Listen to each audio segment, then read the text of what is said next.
Olá pessoal, então vamos começar o nosso módulo de soluções da disciplina de Química Geral 2. Meu nome é Rui Carlos, então nós vamos iniciar o entendimento sobre o que seriam soluções.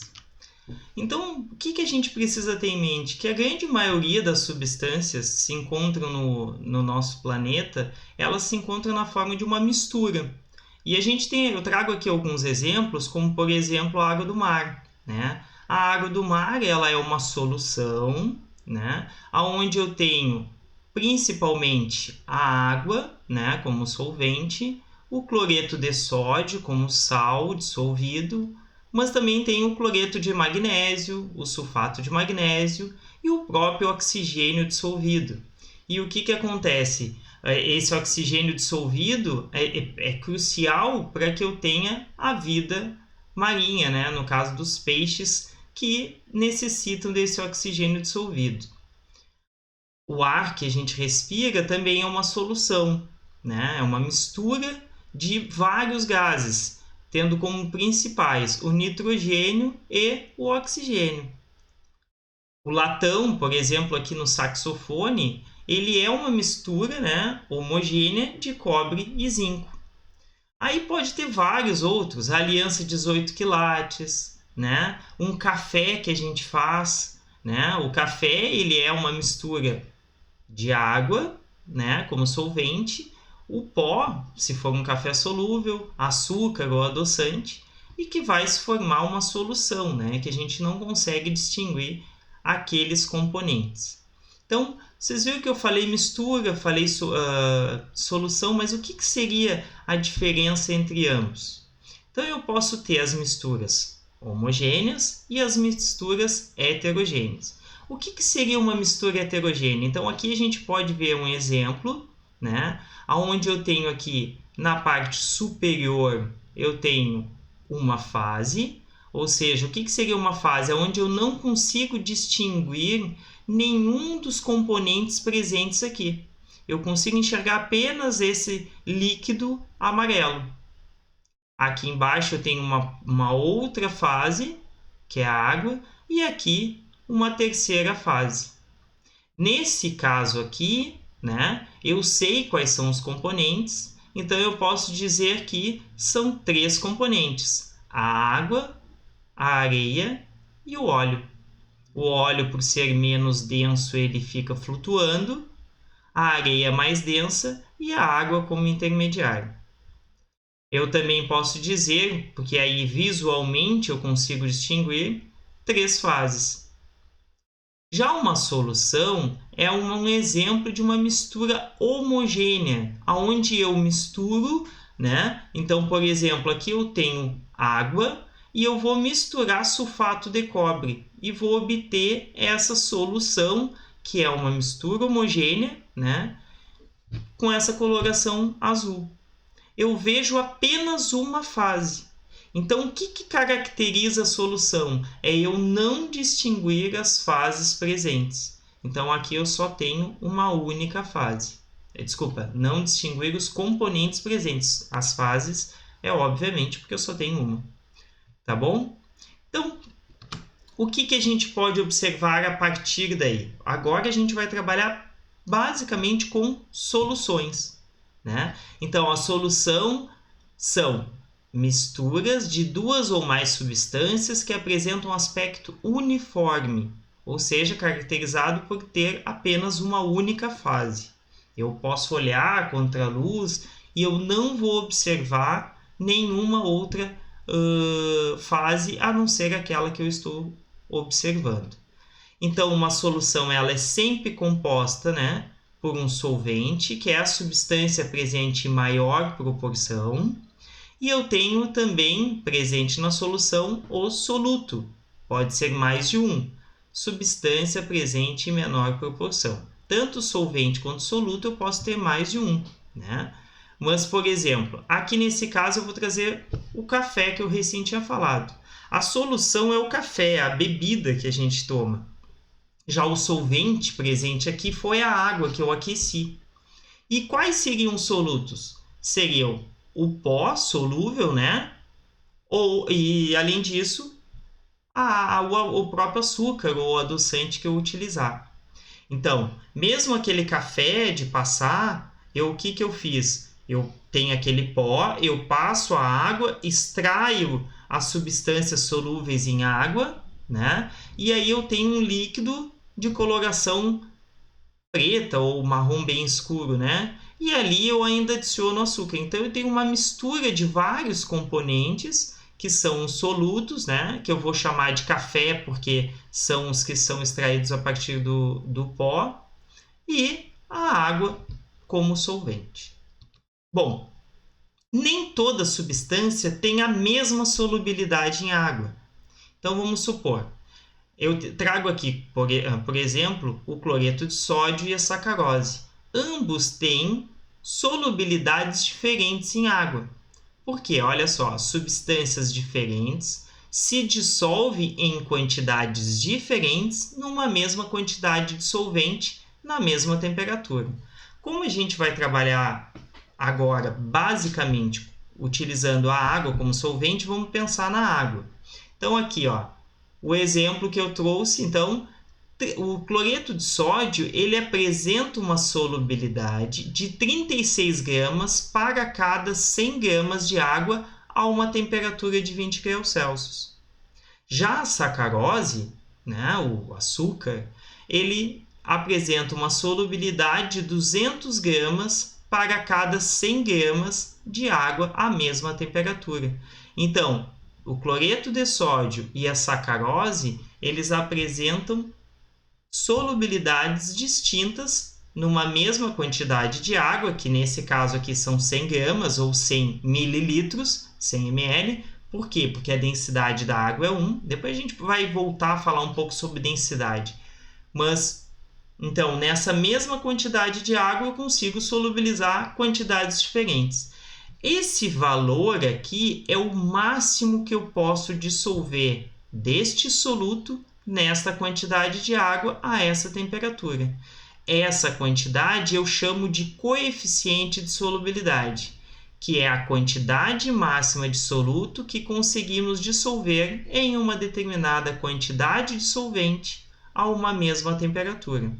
E por que eu estou falando temperatura? Porque dependendo da temperatura, eu posso conseguir solubilizar mais ou menos um determinado soluto.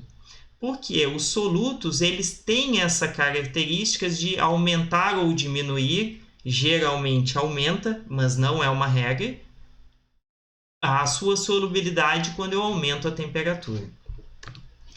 Então, eu posso caracterizar as minhas soluções, então, a partir de nós entendermos o que é um coeficiente de solubilidade, o que é soluto e solvente, eu posso caracterizar minhas soluções como insaturada, saturada e supersaturada. Então, o que seria uma solução insaturada? A gente acabou de ver que a solubilidade do cloreto de sódio em 100 gramas de água, a temperatura de 20 graus Celsius, é de 36. Aqui eu estou colocando 25 gramas de cloreto de sódio em 100 gramas de água e eu tenho uma solução insaturada. Por quê? Porque eu ainda consigo colocar alguma coisa ou alguma quantidade de cloreto de sódio ainda. Então, a solução insaturada é quando eu tenho qualquer quantidade inferior ao coeficiente de solubilidade. Lembrando que o coeficiente de solubilidade é o máximo que eu consigo solubilizar daquele soluto naquela quantidade de solvente a uma determinada temperatura. Já a solução saturada é quando eu coloco exatamente a quantidade limite.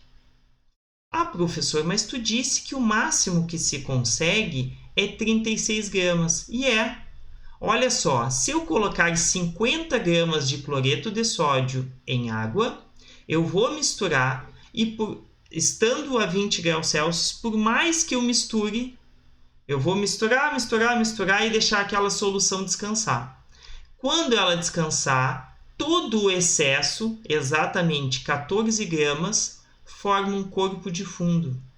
é o excesso, né? E a solução aqui, ela é saturada, ou seja, se eu agora verter ela, então preste bem atenção, eu coloquei um excesso de soluto. A solução não vai solubilizar mais do que o coeficiente de solubilidade, então todo o excesso vai para o fundo. Agora, se eu verter e tirar só o sobrenadante, só a solução saturada para um outro frasco, e eu agora acrescentar um pouquinho mais de cloreto de sódio naquela solução que eu retirei. Novamente, por mais que eu misture, todo o excesso que eu adicionar vai para o fundo. Por que isso? Porque eu já atingi o coeficiente de solubilidade e eu não conseguirei aumentar a solubilidade dele. Todo o excesso vai formar o que a gente chama de corpo de fundo. Neste caso, foram 14 gramas, porque é o excesso que eu tinha de 50 até as 36 gramas, aproximadamente, que é o coeficiente de solubilidade. E a solução supersaturada? Vamos pensar agora uma solução supersaturada. Eu aqueci o meu solvente, tá? E aí eu adicionei o soluto até que forme um corpo de fundo, tá? Então eu tenho um excesso já de soluto. Então eu formei uma solução saturada a esta temperatura que eu aqueci, por exemplo, que eu tenho aquecido a 100 graus Celsius, né, a água, e aí eu adicionei um soluto que formou corpo de fundo. Depois disso, eu tirei o sobrenadante ainda na temperatura e deixei aqui. Então, eu tenho uma solução, né, em repouso, ela é saturada. Por que ela é saturada? Porque eu atingi o coeficiente de solubilidade dela, não é 100, é 80 que está aqui, tá? Então, eu tirei ela a 80, ela estava a 80 e permaneceu a 80. Eu tirei o sobrenadante, não tem o corpo de fundo, e deixei ela em repouso. E aí ela vai esfriar. No momento que ela esfriar, o que acontece? Eu tenho uma solução supersaturada. Por quê? Porque eu solubilizei uma quantidade maior de soluto em uma determinada temperatura e eu, sem tocar no frasco, deixei ele esfriar. Então, eu retirei o sobrenadante e deixei ele esfriar. E aí ele foi para 20. Essa solução aqui, que a gente chama de supersaturada, ela é altamente instável. Qualquer toque, se eu pegar um bastão de vidro e bater nesse copo de Becker, o que vai acontecer? Todo o excesso que eu tiver de soluto aqui vai ir para o fundo. Então, recapitulando. Solução insaturada é aquela que não atingiu o coeficiente de solubilidade e, por isso, eu ainda consigo acrescentar alguma coisa de soluto. A solução saturada é aquela que eu estou exatamente no coeficiente de solubilidade, ou seja, no limite da solubilidade do solvente, do soluto, naquela determinada quantidade de solvente em uma determinada temperatura. E a solução supersaturada é quando eu tenho um excesso. Mas para eu ter esse excesso, eu precisei aquecer a solução, solubilizar uma maior quantidade de solvente e deixar ela em repouso. Lembrando que a solução supersaturada, ela tem essa característica de ser instável e eu acabo tendo que, se bater nela, eu desestabilizo e todo excesso de soluto vai para o fundo. Bom, a partir daí a gente pode entender um pouquinho das curvas de solubilidade. O que seriam as curvas de solubilidade? Então, olha só, se eu pegar um determinado solvente e um soluto, então eu tenho um solvente, 100 gramas, por exemplo, que aqui é 100 gramas de água, e aí eu testei diferentes solutos. O que eu fiz? Eu peguei uma determinada temperatura, adicionei, achei o coeficiente de solubilidade naquela temperatura. Anotei. Temperatura e a quantidade de soluto. Agora eu peguei, aumentei a temperatura, adicionei mais soluto, anotei o coeficiente. E aí eu vou conseguindo construir gráficos. Então tá aqui, ó. Olha que interessante. Eu tenho aqui, ó, o sulfato de sódio, o cloreto de sódio, o nitrato de bário, sulfato de césio ó, hidratado, né? Aqui eu tenho o arseniato de sódio. E aí eu tenho diferentes quantidades de cada um. Então, olha só, o sulfato de sódio, aqui ó, em azul. Olha que vai aumentando, conforme eu vou aumentando a temperatura, aumenta. Só que chega um ponto que ele começa a decrescer se eu aumentar. Já esse aqui em vermelho, ó, ele aumenta proporcionalmente com a temperatura. Já aqui, ó, o sulfato de césio, não, ó, ele vai diminuindo. Então, eu não posso afirmar que toda substância aumenta a sua solubilidade com o aumento da temperatura. Alguns podem ter diferenciado essa solubilidade. Então, é importante que a gente saiba interpretar e utilizar esses gráficos para determinar a quantidade de um soluto que eu posso fazer uma solução, né? Então, por exemplo, ó, eu peguei aqui o nitrato de potássio, ele tem essa curva de solubilidade, né? Ele aumenta a sua solubilidade conforme eu vou aumentando aqui a temperatura. Então, ó, começa aqui em menos de 25 gramas, aí vai indo, aumentando, ó, aqui eu consigo já 50 gramas em aproximadamente 30 graus Celsius e assim vai por diante. Então, olhem só. Eu consigo, se eu pegar um ponto aqui abaixo da curva de solubilidade, eu sempre terei uma solução insaturada. Por quê? Porque conforme eu subo no gráfico, eu estou aumentando a quantidade de soluto a uma mesma temperatura. Então, se eu traçar uma linha aqui, ó, né, eu exatamente em cima do eixo da curva, eu vou ter a solução saturada. Acima, eu vou ter uma solução insaturada e abaixo, né? Uma solução supersaturada e abaixo uma solução insaturada. Obviamente que a gente não pode confundir o seguinte: solução supersaturada com solução saturada com corpo de fundo. O corpo de fundo ele não faz parte da solução, tanto que o que caracteriza uma solução é eu ter uma única fase. E nesse caso, eu tenho duas. Eu tenho a solução e tenho o corpo de fundo. Por isso que eu sempre falei, aí eu verti e utilizei só a solução que está, ou seja, o sobrenadante, que é a solução saturada. Tranquilo? Bom, o que a gente tinha para falar dessa introdução sobre soluções seria isso. Então, na próxima aula, a gente vai começar a trabalhar com os aspectos quantitativos, que é o mais importante nesse momento, que a gente entenda que uma solução tem uma determinada quantidade de soluto e eu preciso saber expressar isso e entender como eu posso trabalhar com essas soluções. Tranquilo? Então, até a próxima aula.